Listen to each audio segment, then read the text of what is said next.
We got the spool gun from Yes Welder, and I gotta say I'm tickled with this thing. I got the version with the Tweco tips and stuff.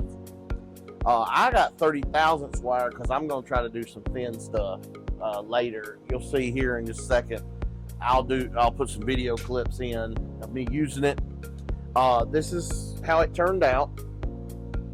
As you can see, it burning really good.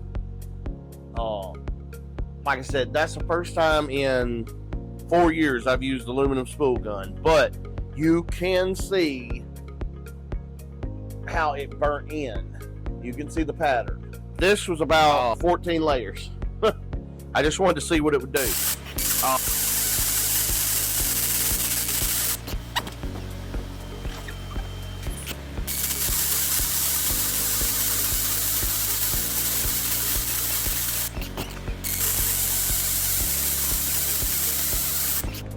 The hotter did better right there, but the cooler you go, less heat you're putting into the part,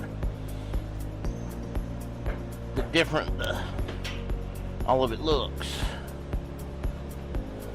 It takes time. You just got to keep playing with your setup and with the type of metal.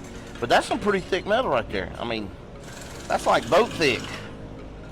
So you could turn it down and end up, you should be able to do a toolbox, thinner aluminum.